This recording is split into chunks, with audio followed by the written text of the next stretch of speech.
Welcome to Sikorski's Think Abouts, and I'm your host, Laura Sikorski. My guests and I share our operations and technology expertise to help you provide outstanding customer service and customer experiences.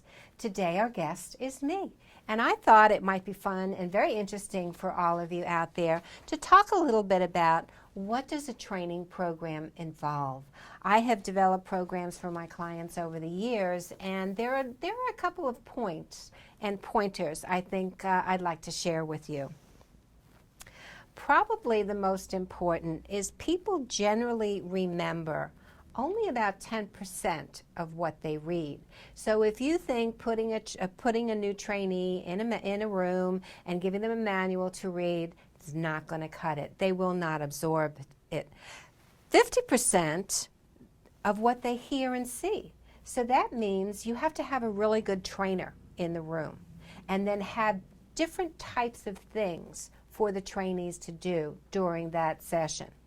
And certainly 90% of what they say when they do an activity. So you have to role play, and we'll get in talking about role play in a little bit. I guess my mouth isn't working today, guys. I don't know what the problem is, but I promise I'll get better as the show goes on. So what is it? What is a training program? What are the components? You have to have a room. You have to have a classroom. You have to have a lab, a reference library, and a work floor. And just to go a little bit about what a classroom means, it's set up like a classroom when you went to school. You have a whiteboard, and you have perhaps a video camera, or you have something that's going to play electronic learning devices, and you have to have a lab, which is what basically looks kind of like the classroom, but it's somewhere where your staff and your trainees can go and learn how to do something, learn an exercise, giving them homework, for example. A reference library, every contact center should have a reference library. This is where your staff needs to go for product knowledge. And it's a quiet place where they can go on company time to learn a little bit more about their job. And certainly the work floor. The work floor is where all of your agents are, but you should have what is known as a nesting area on that work floor where the trainees can go out and not be afraid to make a mistake. You need to have a scheduled and detailed curriculum, role play, tests. That's extremely important. Manuals and workbooks. And in workbooks, as remember when we all went to school, we had exercises. And the same thing happens in a classroom for a trainee in customer service. The other critical thing is people don't come in knowing customer service. You have to teach customer service. And one of our guests a while back, Shep Hyken, wrote a fabulous article, and it was 2 sides of customer service training. And it takes not only the personality to deliver good service, but it takes the person to know the technical aspect of it, how to do it, what triggers a really good customer service agent. And so you need the technical aspects and the human touch. And I just want to give a quote here from Shep. Effective training is technical in its execution, but helps people to apply a human touch to their job responsibilities. What about telephone etiquette? Telephone etiquette can be a myriad of things, and many times it's the smile, please, and thank you. It's active listening, but you have to teach that as well in your customer service and your training class, and certainly cross training. Now, this is something in the curriculum that you may, as your agents become more expertise, they have to come back and learn something else about your business, about a product or a service, and certainly follow-up training.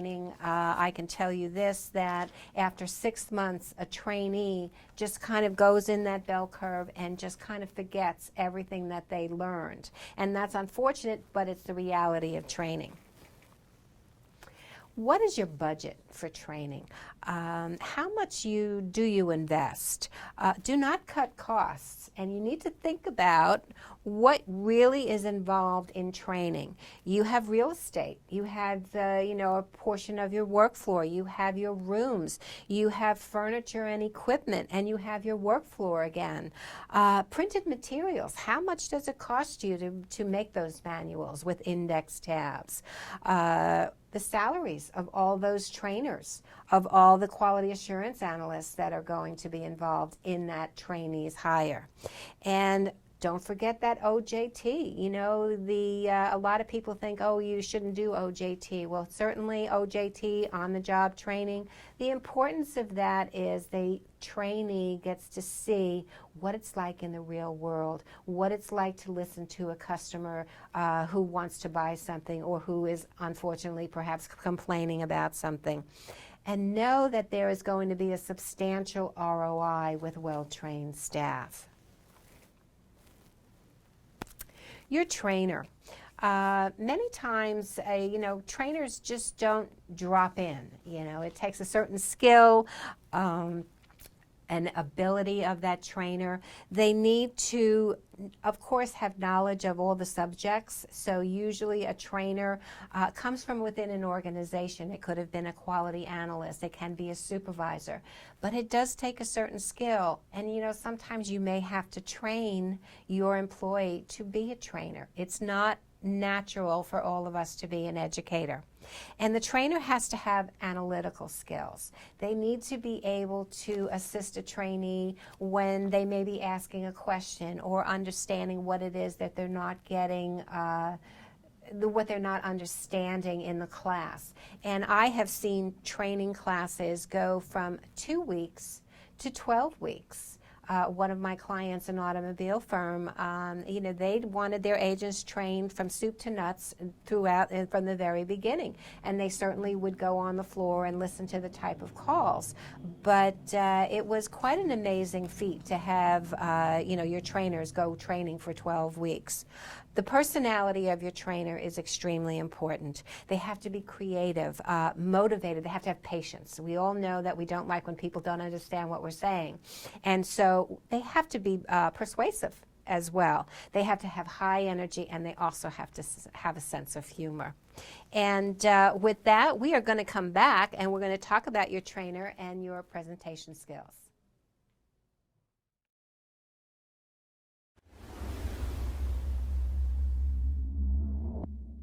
Good morning, I'm Corinne Caro, and I'm here with Dominique. She is the host of our show, Art and Fashion, and thank you so much for having a show each week. Oh, thank you for giving me the opportunity. I love your shows. It brings in starving artists and people that have such creative ability. Thank you for doing it.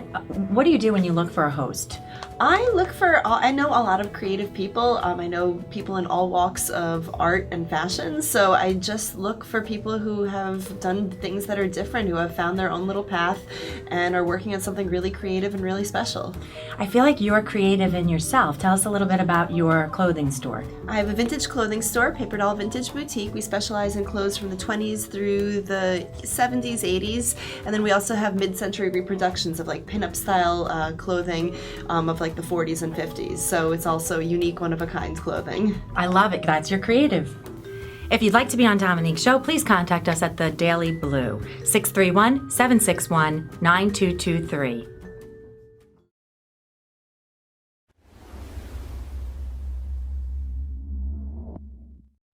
Well, welcome back to Sikorski's Think Abouts, and again, I'm your host, Laura Sikorski, and today we're talking about training and how to develop a program. We left off about your trainer, and the third quality that your trainers need to have is certainly presentation skills. It's not easy to get up and stand in front of a room and have people just looking at you and staring at you, and you're trying to motivate them and trying to train them on how to be a good customer service or order entry clerk. So they have to be a good facilitator. They have to be able to make people want to come to their training class. They have to be a good listener and have organizational skills and on-stage skills. Sometimes you have to be a little bit of an actor when you're standing in front of a in front of a room. Sorry about that. And certainly you have to have good time management, because when you're a trainer and you have chapters to review and so forth, you have to keep everything on point. So what do you do on your first day? Well, first of all, you always have introductions. Have the staff introduce themselves to the other trainees, why they came to work for the company, where they worked before, what they hope to get out of the classes, and give them a pad and a pencil, and give them a little gift. Give them their own coffee mug for the company. They have to fill out tons of paperwork. We all know that. And certainly have a welcome by an executive. Talk to them about the culture of the company and how pleasant and excited that they are that they're going to be working for XYZ company. Certainly give a company overview, what the training schedule is going to be looking like. Give them a tour of the office, how to use the reference library, and certainly watching and listening on the work floor. You don't want to make the first day very complicated. It's really just kind of a total orientation day, if you will. So what should your curriculum include? These are just kind of generalities, but they're the basic components of a good program. You have to give a company history. You have to talk about products. You have to talk about your customers. In the call center industry, you need to talk about their team supervisor and how they interact with management. Daily responsibilities. What is the trainee going to be responsible for a 8-hour day? Discuss levels of empowerment. Many times that's forgotten in the training environment, and it's important to know that the trainee, or it's important for the trainee to know that they have the ability to get things done without asking a supervisor. And certainly scripting. A lot of people don't like the word scripting in the customer service industry. It makes you sound too canned. However, once you understand what it is you're supposed to be saying, that'll come naturally. But you have to teach some basic guidelines in the very beginning. And certainly, as we talked earlier, about customer service and telephone etiquette. Role playing, it's critical to be for a successful training program. Having the trainee trade off and play one playing the customer, one playing the customer service representative. It's important that they understand both sides of the transaction. As an example, one of the training courses that I did for a catalog company, on the first day of the training class, we had them open up the catalog they were looking through, and we said, okay, you see there's an order form in there. I'd like you to order something from our company. And so the trainees all made they looked through the catalog, and there was no limit dollar value or whatever that they would want to order. And then they went on break. So when they came back, their orders were at their workstations or at the training classroom station. And so we, said, okay, here's your order. And some of the orders were damaged in shipping. Some were the wrong order.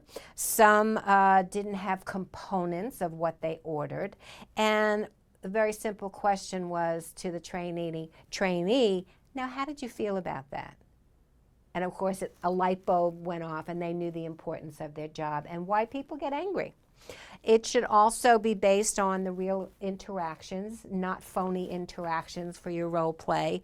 And, that the customer and the agent trade off. That's important as well. And you got to give tests. You have to, it's not that you take a red pen and although I would do that, but, you do A, B, C, or D, and you test them. And that's how you find, number one, you'll find if there are any weaknesses in your training program, but you also find the capabilities and what you may need to go back and retrain on. So our think-abouts. I can't believe the show is almost over, but we all know that we love our think-abouts. So I would suggest, what is your first day on the job like in your training program? Do you welcome the agents as they should be welcomed, as a new person? As I know one of my stories that I've told in the past is I remember my first day of work at one job, and they didn't even have a desk for me, and I felt really bad. I mean, here I was all prim and proper, real excited about going to work for this company, and it was a big letdown, and that was a very bad first impression for me of this company. Also, think about your baby boomers, Gen X, and millennials. Not saying that you have to re-engineer your training program depending on the age of your trainee, but you might have to. So start thinking about that for the next generation.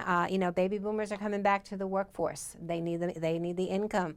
Millennials, they, believe it or not, like working in customer service, but they're also very technical. So you're going to have to watch how you train a millennial.